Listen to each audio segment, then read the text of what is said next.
The racist cop thought shaving a black girl's head in a mall backroom would leave no echo, just another humiliation buried in silence.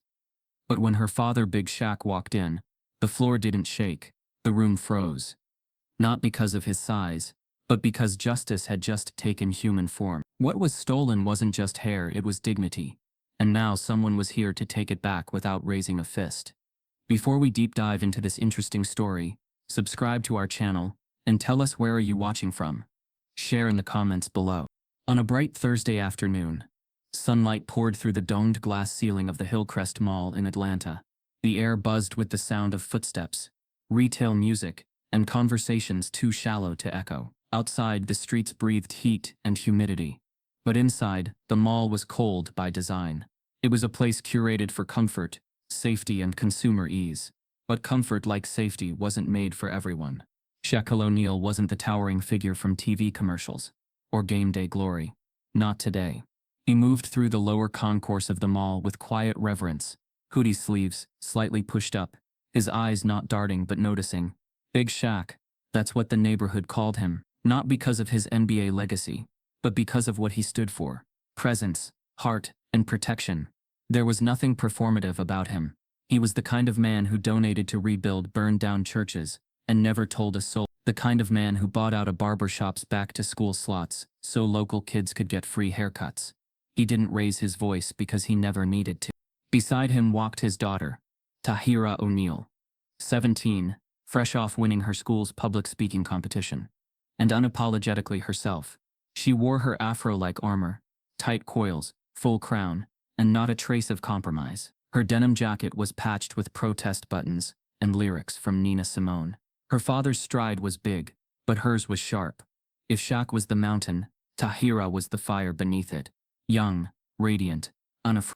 She split from him near the center rotunda, nodding toward a boutique on the upper level, a place she'd been saving for. She'd earned her own money tutoring middle schoolers, and now she wanted to buy a pair of boots she'd eyed for months. Nothing loud, just something for herself. Shaq smiled, told her to meet him at the bookstore by the West Wing in 30. She rolled her eyes with affection and disappeared into the escalator crowd. It wasn't supposed to be a battlefield. Upstairs, Officer Rick Calder adjusted his belt and leaned back in his security office chair, legs spread like his power meant something. 47, broad-shouldered, face carved into a near-permanent scowl. He'd once been APD, a badge, a gun, and a temper. But complaints stacked up: excessive detainment, profiling, intimidation. They called it early retirement. He called it a crooked system that didn't back its own. Now he watched shoppers through tinted glass and surveillance feeds, saw every movement, every hesitation, every bag held close or walked too fast. His mind sorted people into categories: clean or suspect, threat or harmless.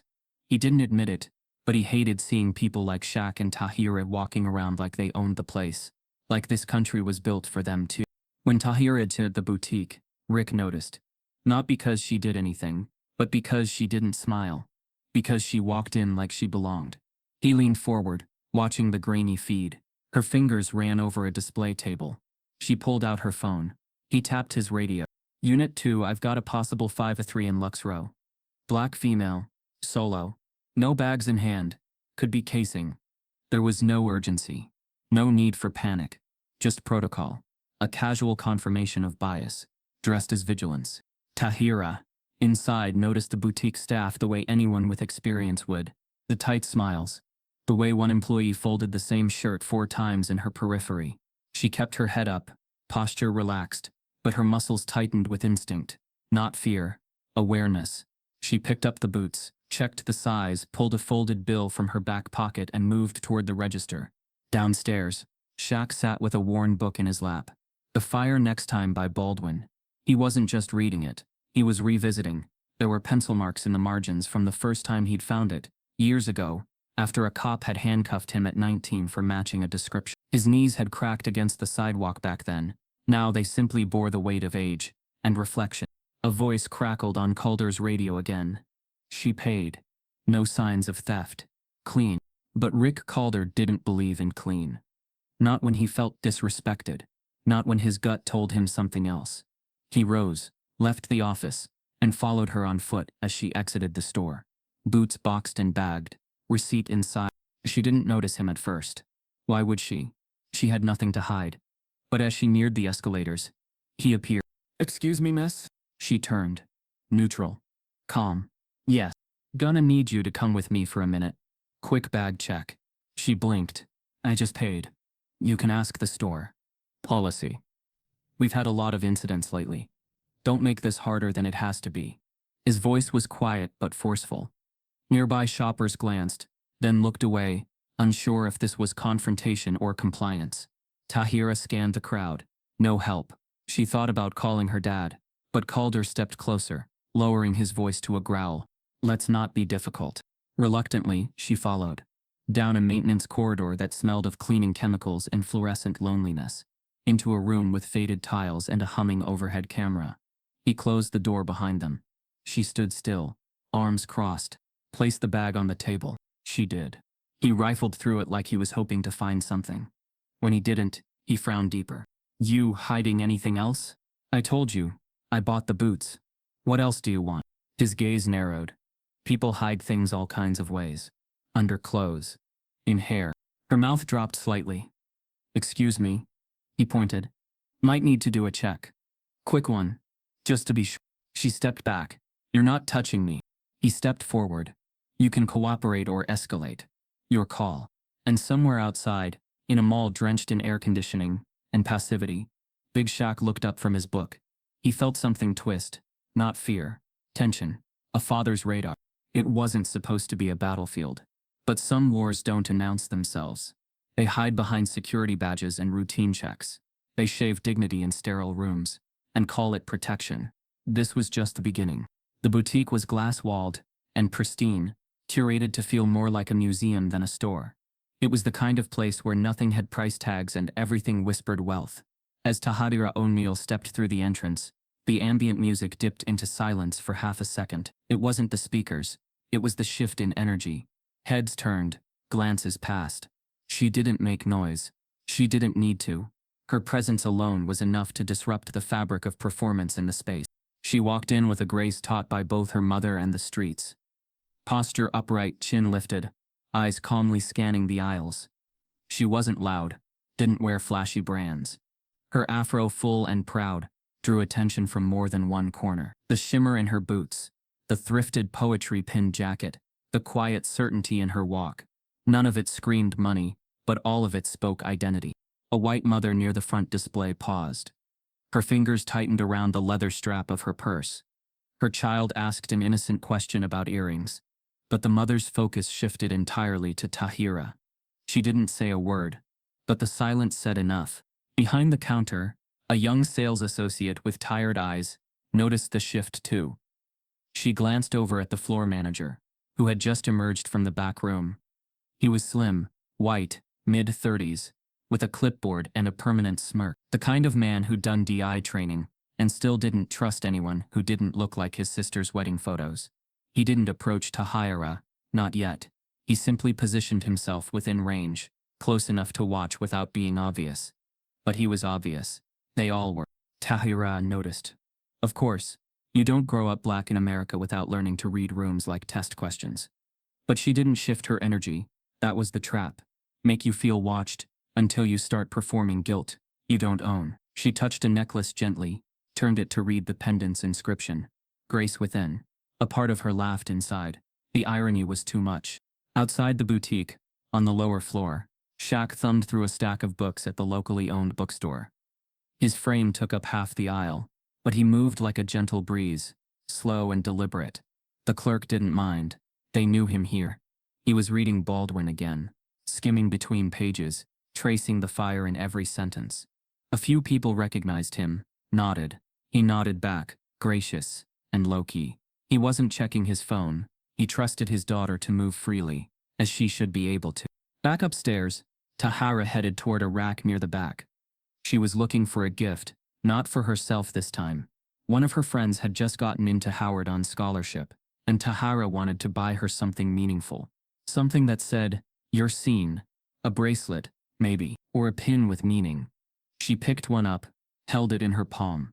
It had the words "No permission needed," engraved in gold. Her smile was small but real. In the dim security office tucked behind the west wing of the mall, Rick Calder watched the cameras. His eyes scanned between multiple screens, but one in particular had his attention. Camera 7C, Lux Row Boutique, Northeast Quadrant. He zoomed in slightly. The feed became grainier, but the figure was clear. Black girl. Big hair. Alone. No brand name shopping bags in hand. Standing still, examining jewelry. His jaw tensed. He reached for his radio. Unit 2, he said low into the mouthpiece. We've got a possible code 5. North Wing, Lux Row. Young black female. Appears to be browsing solo. No visible purchases yet. Keep eyes on her. There was no urgency in his voice. Just entitlement. The kind of calm confidence that comes from years of being told you're authority, even when you're wrong. There was no theft. No alarm. Just presence. Just the wrong person in the right place. He leaned back slightly, watching as the floor manager at the boutique repositioned himself again, this time standing behind a glass counter near Tahira. She hadn't noticed him yet. She was still holding the bracelet. "Excuse me," the manager finally said, with a smile that was more performance than welcome. "If you need help, just let me know." Tahira looked up, returned the smile tight, polite, controlled. "I'm good. Thanks." He nodded. Didn't move. She placed the bracelet gently back in the tray. Walked toward the shelves where the boots sat in display, her receipt from earlier still crisp in her jacket. The boutique was small, but it suddenly felt narrow, like the walls had moved closer. A family of tourists entered. White, loud, distracted. The child dropped a bottle of juice on the tile. It rolled toward the front. The sales associate behind the counter rushed out to clean it. Attention diverted. No one watched them. No one radioed security. The mother laughed as her kid knocked over a handbag stand. Tahira saw the contrast clearly, even if no one else seemed to. She sighed, picked up the pair of boots she'd scoped last week. Size 9. Black leather, low heel. Embossed stitching. She brought them to the front, placed them on the counter. The same sales associate, still rattled from the spill, rang her up. "Will that be debit or credit?" "Debit," Tahira replied, handing over her card. As the transaction processed, she felt the eyes again. Manager still watching. Calder still watching. Cameras still blinking red dots in their corners. Smile for the cameras, but don't get too loud. Don't question. Don't walk too confidently. Don't look like you belong too much. The receipt printed. The bag handed over. She thanked the associate and turned toward the exit. Downstairs, Shaq flipped a page. Upstairs, Calder leaned in. "She's exiting now," he said over the radio, following to confirm behavior. "Stay close." The narrative hadn't changed. Just the players. She had done nothing. But suspicion didn't require action. Only existence. She stepped out of the boutique, her mind on meeting her father, on getting out of that airless space, when she noticed the reflection in the shop window. A man behind her, radio in hand. The mall was big, but the distance between injustice and confrontation was always short, and it had just begun to close. Rick Calder sat hunched in front of screen 7C, elbows on the table, eyes squinting at the static-hazed footage. His fingers drummed against the desk rhythmically, a habit born of years behind a badge and months of resentment. The nameplate near the monitor still bore his initials, though no one ever bothered to clean the smudged glass protecting it. In front of him, Tahira O'Neal moved across the boutique's floor. Calm, poised, unaware. To anyone else, she would have looked like any other teenager trying to find her place in a world designed to make her feel small. But to Calder, whose gut spoke louder than facts, she was a potential problem.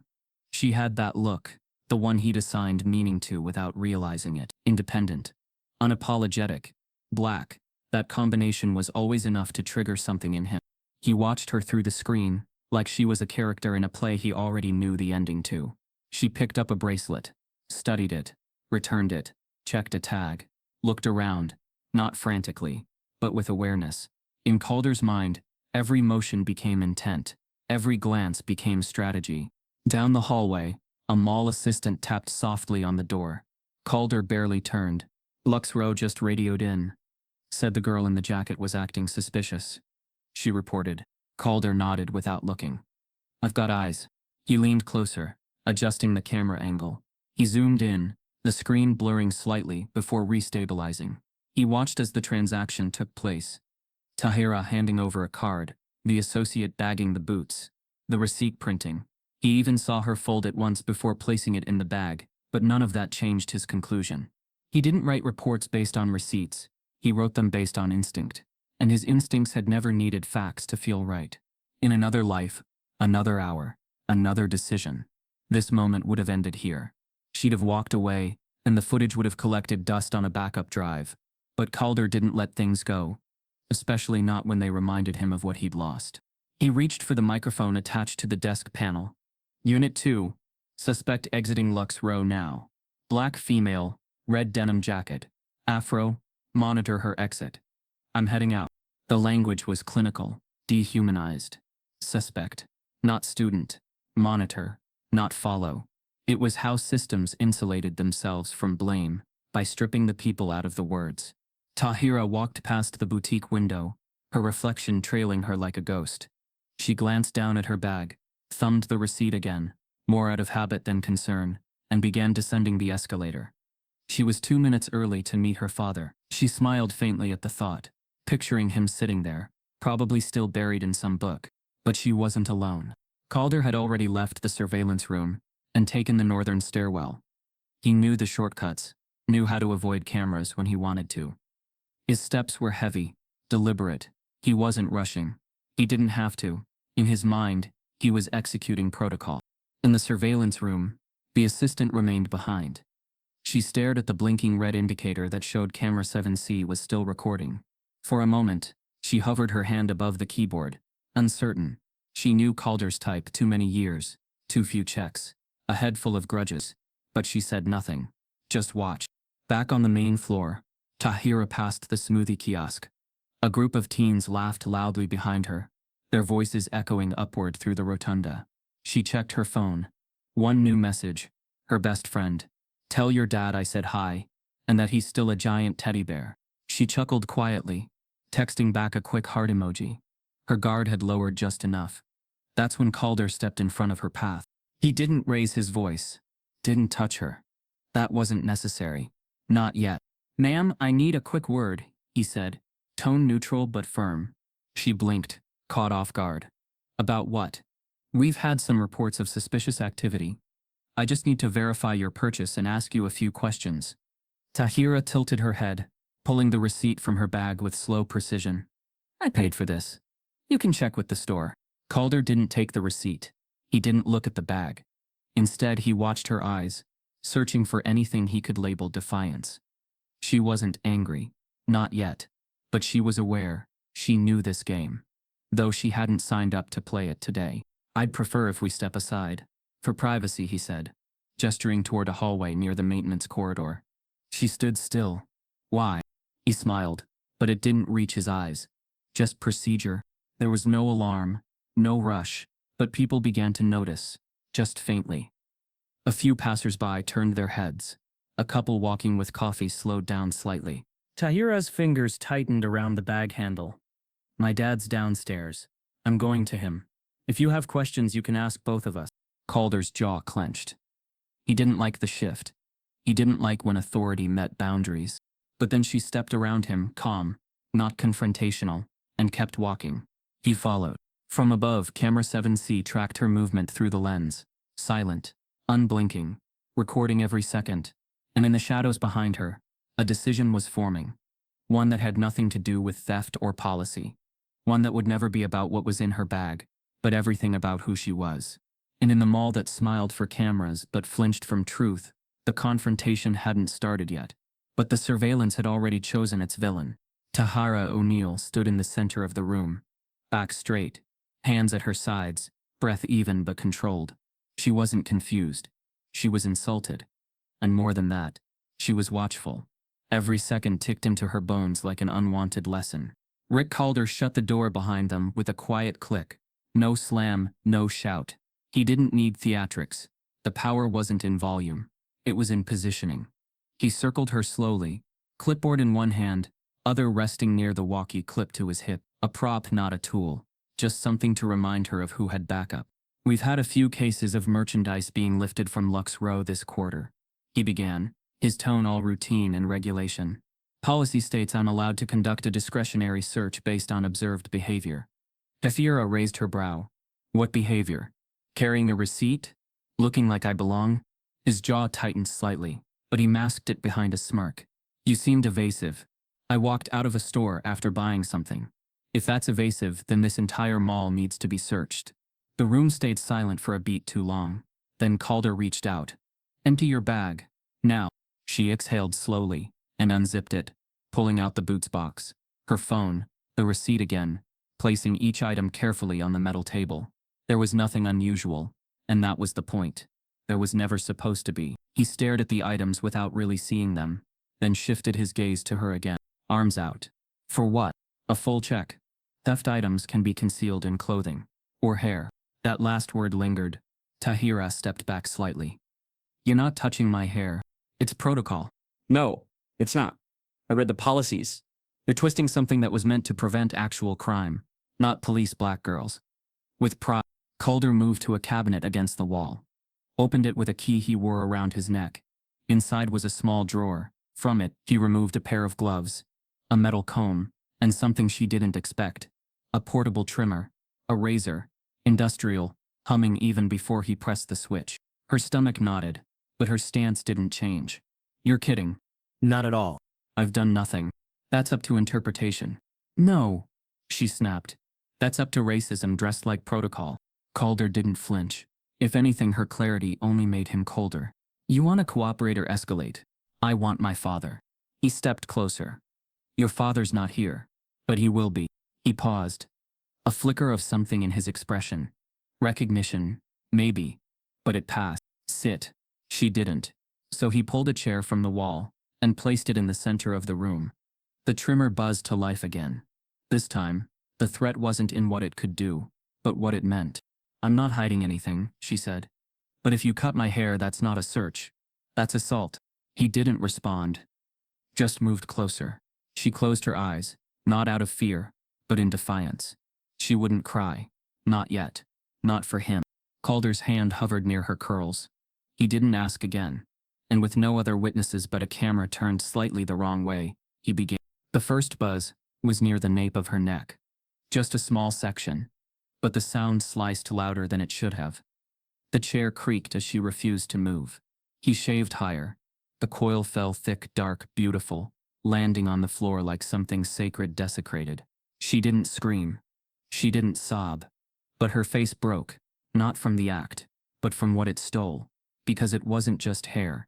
It was legacy. A tapestry of who she was. Her grandmother's roots. Her mother's pride. Her own daily ritual of combing and moisturizing, and caring for something the world tried to vilify. More hair fell. He moved faster now, almost robotic. Like this wasn't personal, even though it was entirely about identity. He shaved another strip, and another, until it was no longer just about control, but humiliation. Tahira sat still. Her tears came silently, tracking down her cheeks with the same dignity she refused to surrender. This wasn't about theft. It never was. It was about breaking something unbreakable, or trying to. When Calder finally stopped, he stepped back like a sculptor done with his work. The razor quieted. The silence afterward was unbearable. The room now felt like a morgue. Cold, clinical, final. She touched the side of her head lightly, fingertips grazing the rawness. Not pain, grief. He watched her, almost waiting for a reaction he could label aggression. But all she gave him was stillness. And that terrified him more than any outburst would have. I'll document this, he muttered. You already did, she whispered. You just don't know what it cost. He turned away, grabbing the report sheet, scribbling something that wouldn't come close to capturing what had just happened. Behind him, her voice rose, not in volume, but in clarity. My name is Tahira O'Neal. You will remember that. Not as a suspect, but as the girl who stood still while you proved every lie we've ever been told about justice. He paused, a flicker of hesitation again, but didn't answer. Outside, the mall hummed with normalcy. Shoppers laughed, baristas poured lattes, sales echoed across speakers. But in that back room, time had split. Something had happened that no receipt could erase, no manager could spin, no apology could undo. And as Tahira stood, bag in hand, her crown fractured but not broken, The hall of mirrors reflected back a single truth. This wasn't just about her. It never was. It was about every girl who had to choose pride over safety. Every woman who knew that dignity in black skin comes at a cost. Every father who wouldn't find out until it was already done. And in that sterile room, beneath fluorescent judgment, something holy had been desecrated. But it would not be forgotten. The bookstore smelled faintly of worn pages and wood polish. The kind of place that held its own silence, separate from the world outside. Shaquille O'Neal stood at the register, his frame gently hunched as he tucked his latest purchase, a thick anthology of civil rights speeches, into a cloth bag. The cashier handed him the receipt with a smile that said she knew who he was, but respected how he preferred not to be treated like a statue in motion. Shaq thanked her in a voice barely above a whisper. His phone buzzed once in his pocket, a calendar reminder. Nothing from Tahira. He glanced at the time. She was late. Just 5 minutes. Nothing unusual, especially for Tahira, who often lost track of time when she was deep in thought or in love with a mirror in a store. Still, something in his chest shifted. Not panic but alertness. He stepped out into the concourse, his pace relaxed but more purposeful now.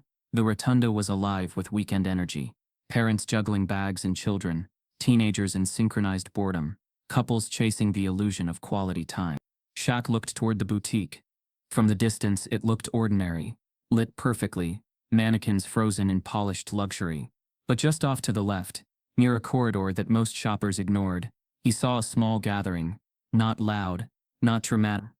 Just a cluster of bodies angled slightly inward, like they were trying not to be seen watching something they couldn't look away from.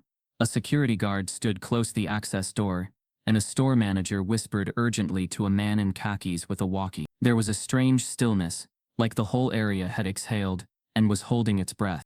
He kept walking, faster now. 2 women near the fountain paused their conversation as he passed. One looked over her shoulder toward the corridor. The other leaned in and muttered something that included the word shaved. Shaq caught the syllable, froze, turned his head sharply. Another employee, this one from the pretzel stand, stepped backward just as Shaq reached the corner of the corridor.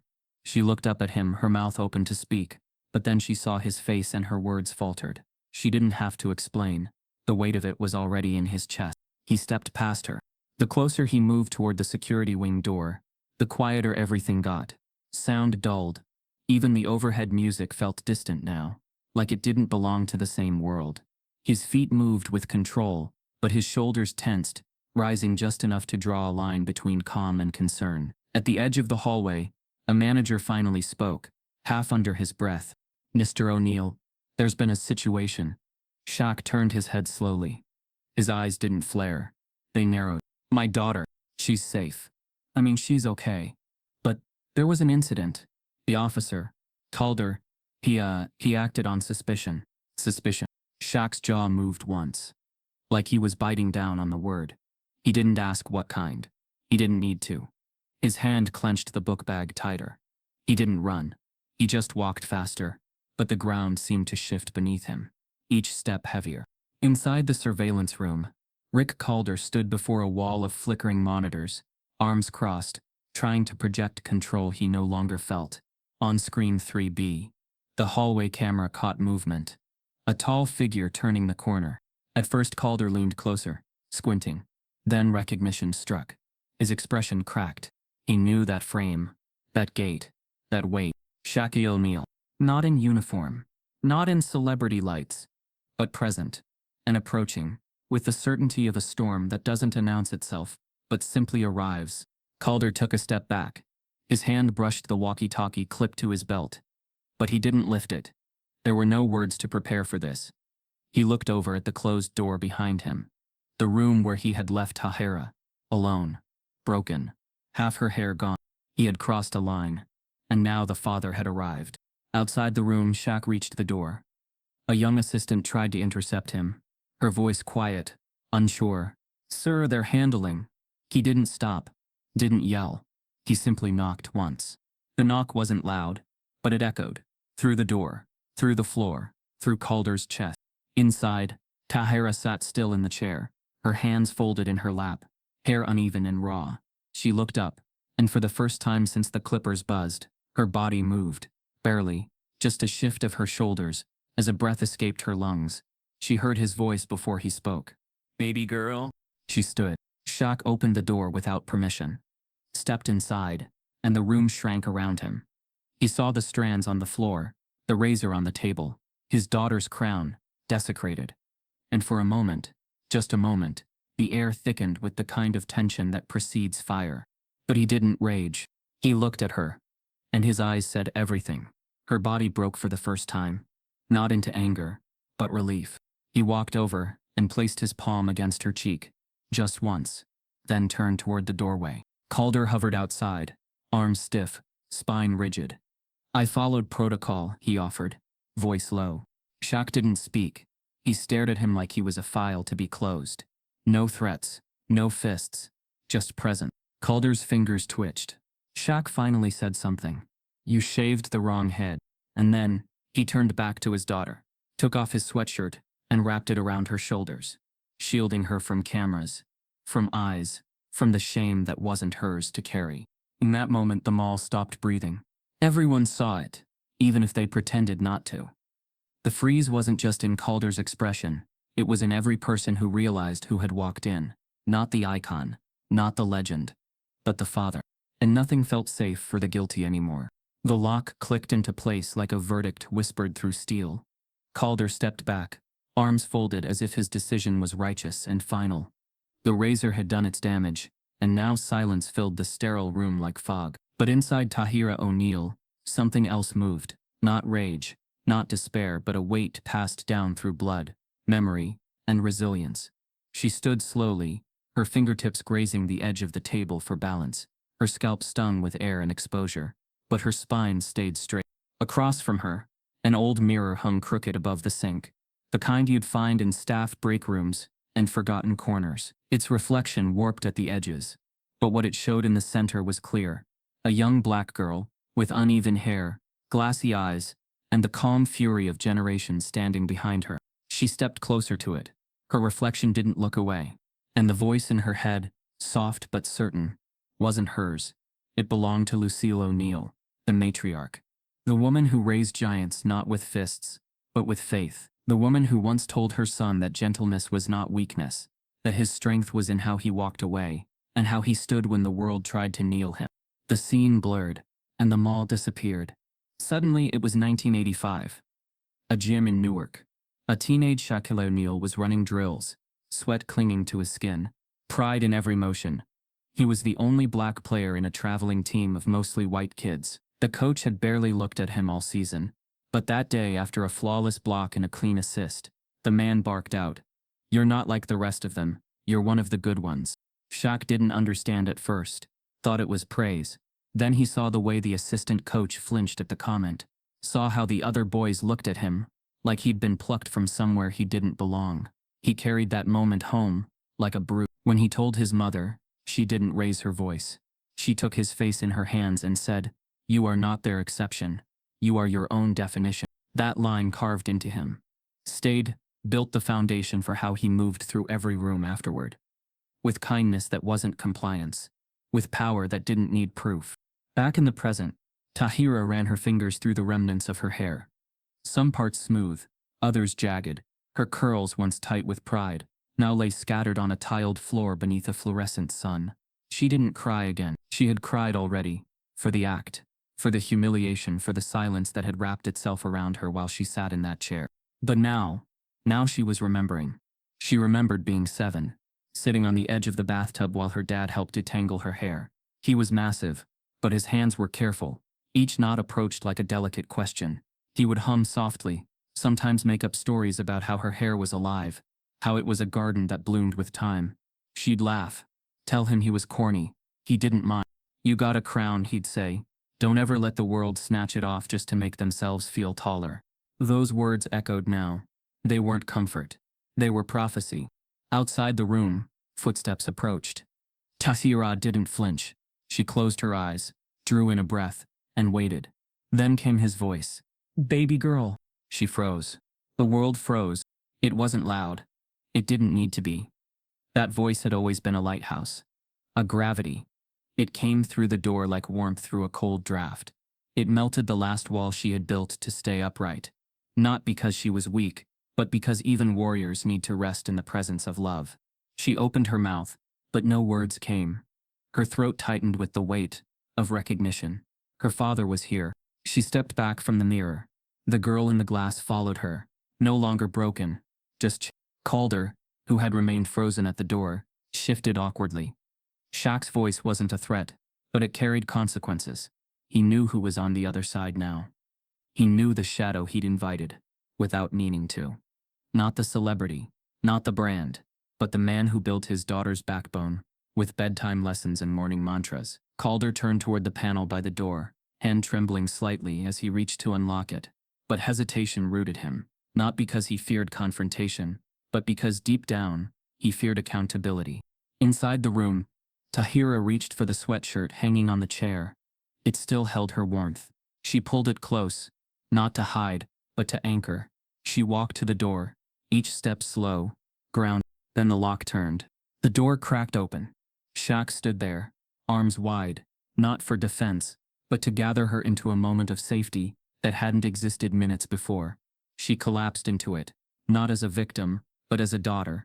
His hand went to the back of her head, then froze. He didn't pull back, he just paused, then kissed her forehead.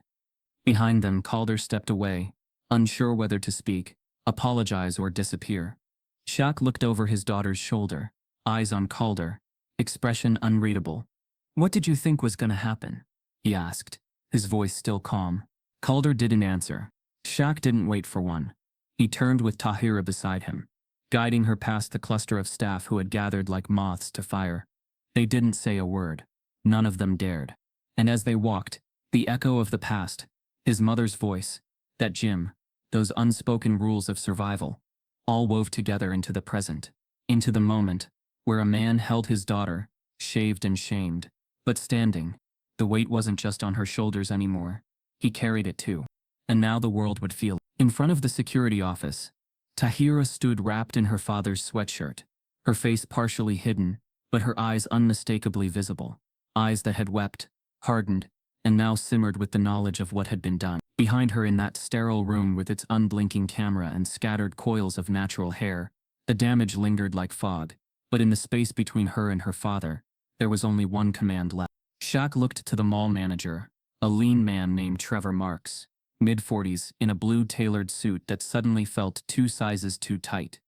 He arrived late to the scene, summoned by whispered escalations from staff and panicked texts from store managers. He didn't know exactly what had happened yet, but the silence in the hallway was answer enough. Shaq didn't speak immediately. He just stood, his presence so weighted that the mall seemed to shrink around him. Marks cleared his throat. "Mr. O'Neal, I can assure you, we are taking this very seriously. We're doing everything we can to assess what—" "I want my daughter released," Shaq said, not loud, not soft, just flat, solid. Marks glanced at Calder, who leaned against the far wall, arms folded like a man who still believed he held ground. "Officer Calder is insisting there were protocol concerns." Shaq's stare didn't leave Marks. "He shaved my daughter's head." Marks stiffened. We were told it was a discretionary search. She may have matched a report. She was not detained under arrest. There was no probable cause. There was no merchandise unaccounted for. So what you're calling a search, I call violation." Calder finally pushed off the wall. "I was doing my job," he said, eyes darting toward Shaq with defiance. "No," Shaq replied calmly. "You were doing your habit." Marks raised a hand, trying to mediate, but Shaq took one slow step forward. His voice never lifted, but his presence did. "I've been silent my whole life in rooms like this. I've walked into police precincts, courtrooms, locker rooms, all of them echoing with the same excuse, just doing my job. That excuse shaved my daughter's hair. That excuse tried to turn her into a suspect." Calder didn't speak, but his hand drifted near his belt again, not toward a weapon, just to steady his nerves. Shaq noticed. And then, as if destiny decided the time had come, a young associate from mall admin walked in, holding a thin manila file. He handed it to Marks, whispering something urgent in his ear. Marks flipped it open, his expression paling slightly, as his eyes scanned the top page. "What is it?" Shaq asked, his voice still steady. Marks hesitated. It's Officer Calder's prior disciplinary record, from his time with the Atlanta PD." Shaq didn't blink. "Read it." Marks looked to Calder, who tensed, then back at the file. 3 written complaints of excessive force. 1 case under internal review, involving a false report, eventually discharged following recommendation from the Civilian Oversight Board. Shaq looked Calder directly in the eye now. I remember that case, he said, because I funded the lawyer that brought it forward. You were the first name listed in the policy reform campaign I pushed in 20. Recognition dawned on Calder's face. Slow and bitter. He remembered now. The face on the posters. The speeches. The donations. The news segment that called for accountability and transparency in policing. He hadn't connected the dots before. Not until this moment. You were the reason my badge got taken. Shaq tilted his head slightly. You lost that badge because you earned it. I just made sure people saw it. Calder swallowed hard. So this is revenge? No, Shaq said, his tone colder than ever. This is me being a father. For a moment, the silence was thick enough to choke on. Then Marks closed the folder and nodded once to the assistant. Officer Calder is to be removed from duty immediately pending further investigation. But, Calder started, but even his voice wavered now. No discussion, Marks snapped. You've embarrassed this mall, violated a minor and exposed us to liability we may never live down. Security arrived seconds later. Calder didn't resist. But as he walked past Shaq, he paused, leaning in with barely a whisper. You think you won because you kept calm. But one day someone like me won't be calm either.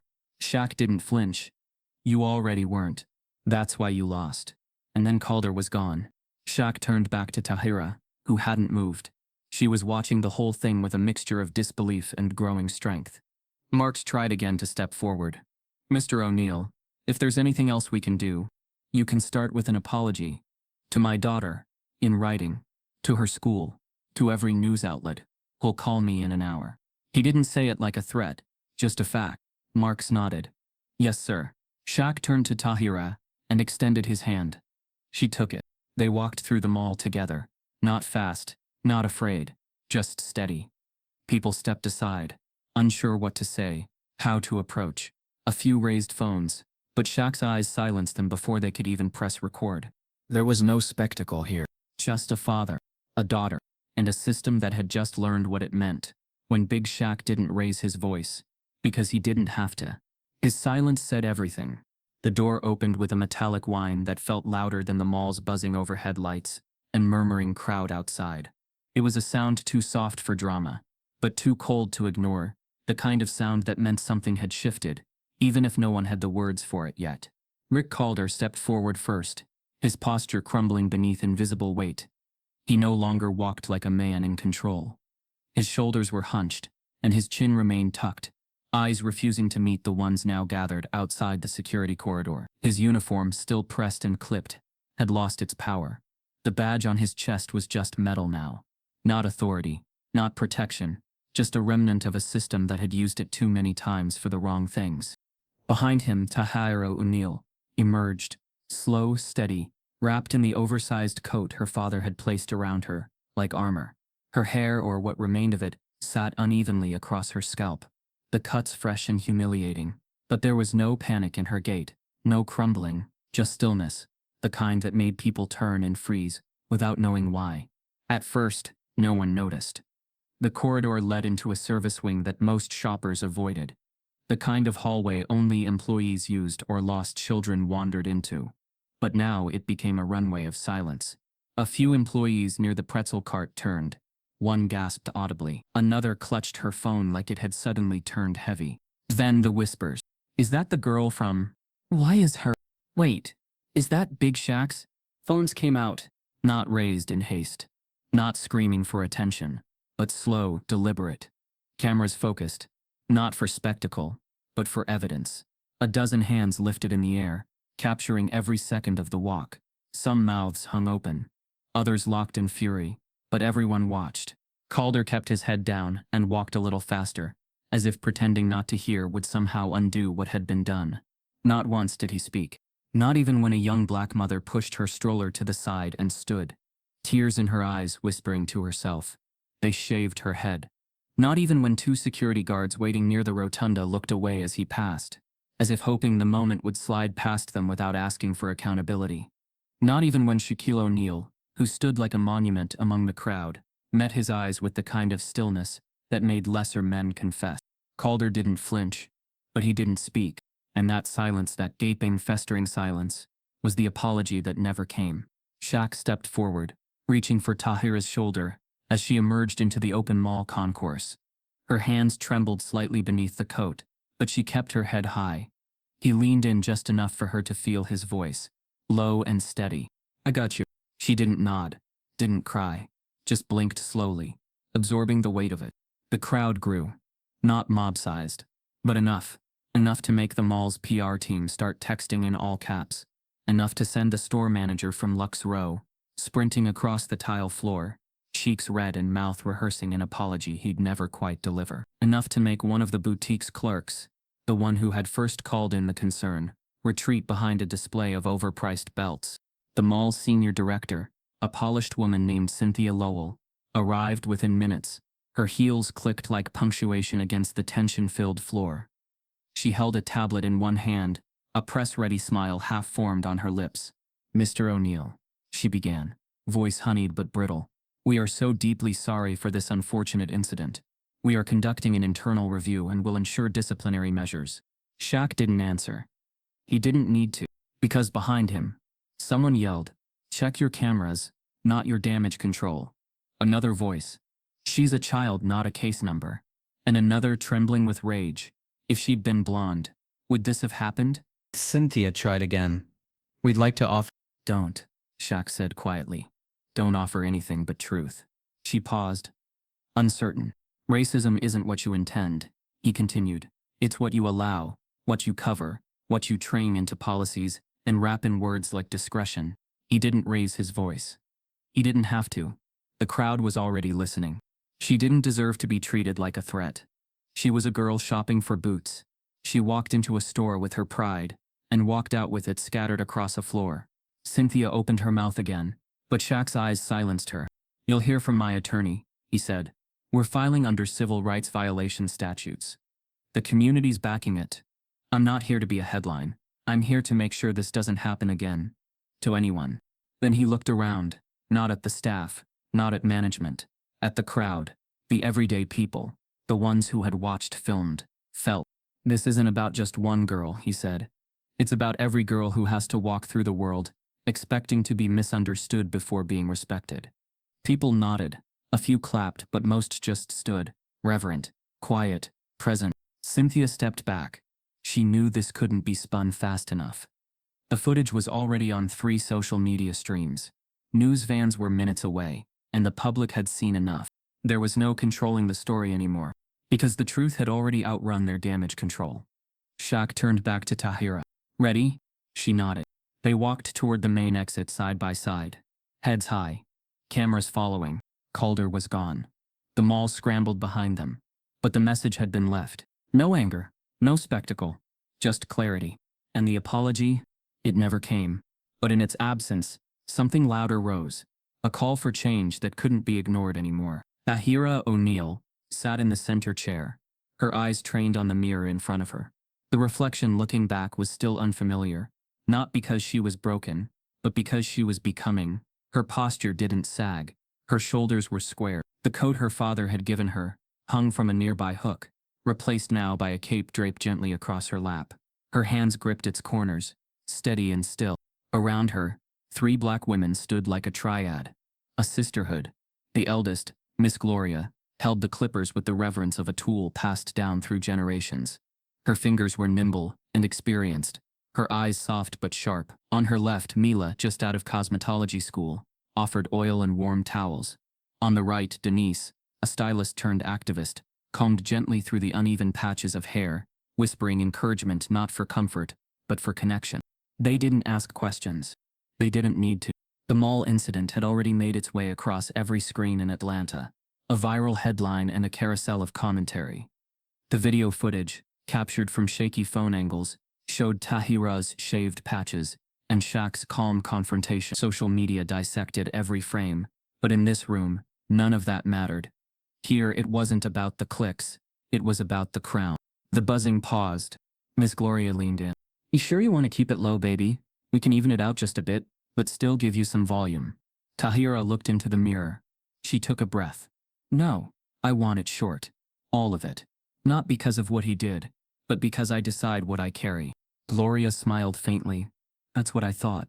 And with that, the transformation began. The remaining uneven curls were shaved away, not stripped but honored. Every pass of the clipper was done with precision.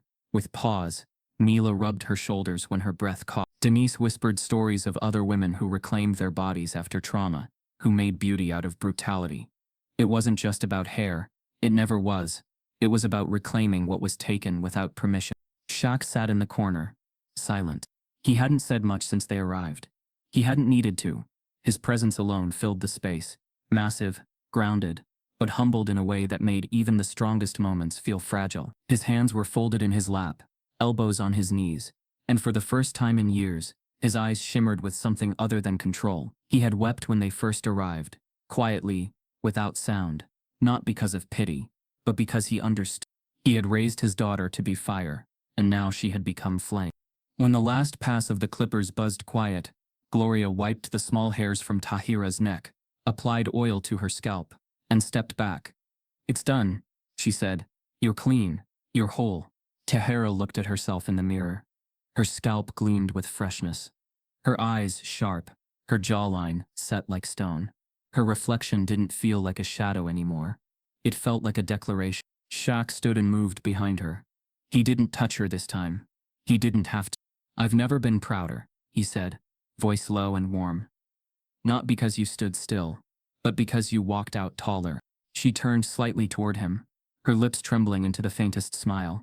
I think I finally understand what Grandma meant. He nodded.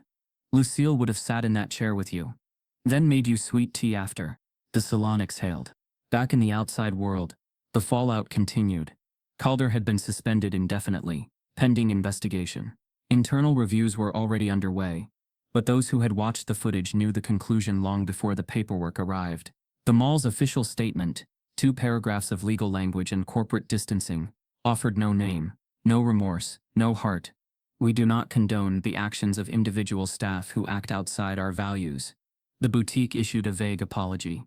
The manager who had escalated the original complaint was placed on leave. PR firms scrambled to redirect the conversation toward future diversity initiatives. But none of it stuck. Because people had seen. And once you've seen something, you can't unsee it. What stuck wasn't the silence of the institution. It was Tahira's walk out of that corridor. The head held high. The shoulders squared. The shaved head, uncovered. The pride unshaken. She didn't speak to the press. Not at first. But 2 weeks later, she stood at the podium of a community forum, surrounded by students, mothers, lawyers, and city officials, and told her story in her own words. I'm not here because I want to be seen as a victim, she said. I'm here because I wasn't supposed to speak. I was supposed to disappear into the system. Quiet, ashamed, erased. But I refused. The room went still. Racism doesn't always scream. Sometimes it whispers rules in your ear, then punishes you for listening. What happened to me is not new. But my voice? That's mine. And I'm gonna use it. That day, she became more than a survivor. She became a voice. She started working with youth centers, building workshops around identity and self-worth. Schools invited her to speak. Local news tried to frame her as an activist, but she called herself something else. A witness. A witness to what happens when we stop waiting for apologies and start demanding change. And through it all, Shaq remained by her side. Not as a shield but as a foundation. He didn't guide her anymore. He followed her lead. Because when the cameras faded and the likes slowed down, the pain didn't vanish. But neither did the strength. And in that strength, Tahira carved something greater than justice. She carved legacy. The mall looked the same. Polished tile floors gleamed under artificial skylights. The same ambient pop music drifted through ceiling speakers, and the scent of cinnamon rolls and expensive cologne danced in the air. People moved in choreographed routine, checking watches, chasing children, glancing at phone screens instead of one another. But though everything appeared unchanged, the energy had shifted. It wasn't the mall that had transformed. It was the girl walking through it. Shaquille O'Neal moved past the boutique, now like it was just another storefront, not the place where a piece of her was once taken without consent. She wore no hat to hide her short cropped hair, no hoodie to disappear into. She moved with intent, with grace, with a calm that unsettled. Her presence no longer sparked suspicion. Now it demanded acknowledgement. Inside Lux Row, the staff pretended not to notice her. But they did. Oh, they did. The new store manager, a young woman with a clipboard and a script rehearsed in corporate boardrooms, stepped back instinctively as Tahira passed the window. The employee who once folded the same shirt repeatedly to surveil her from a distance, now kept her gaze down, folding real clothes for real customers. The cameras still blinked from their mounted corners, but their narrative had been overridden. Tahira didn't look inside. She didn't need to. She wasn't here for revenge. She wasn't here to remind them of what they had done. She was here to show them what they couldn't undo. Down on the lower level, seated at a bench that had always been too small for his frame, Shaquille O'Neal watched her from a distance. Not as a protector this time, but as an observer. His legs were stretched out, one arm draped across the backrest, the other resting on a book, resting across his lap, unread. He didn't need the words today, he just needed the view. Tahira had insisted on coming back to the mall. Not out of obligation, but intention. She wanted to reclaim her space. Not the store, not the scene, but the path. The very walk she'd taken the day it all happened. Every step was an exhale, a release. Not from fear, from expectation. Her journey didn't end with cameras. It began when they stopped filming. Upstairs, a boy no older than 10 tugged at his mother's sleeve as Tahira passed. He pointed. "That's the girl from the video, right?" His mother hushed him. "Don't stare." Tahira heard it. Smiled softly. Let them stare. Let them wonder. Let them learn. Security staff on rotation watched her silently as she passed. Not because she was a threat, but because she was evidence, walking proof that the rules had changed, that someone had finally drawn a line where systems had only drawn circles. Back on the bench, Shaq's phone buzzed once. He didn't look. His gaze remained on his daughter, and for a moment, he let himself breathe. Not as a man who had to protect, but as a man who had already done so, not with fists, but with presence, not with retaliation, but with restraint. The world had always seen him as a giant, but that day Calder learned the truth. It wasn't Shaq's height that made him freeze. It was his depth. He remembered it all, the way Calder had locked eyes with him and suddenly found his voice caught in his throat, not because he feared the physical, but because he saw something in Shaq that power couldn't touch, dignity without compromise. That was what made rooms still. That was what made cowards quiet. Calder had been suspended indefinitely. Public pressure and community outrage made sure of that, but it didn't matter anymore. He had been replaced, forgotten, scrubbed from the directory. His name had become a whisper, a footnote in a story no longer his. Because this was never about him.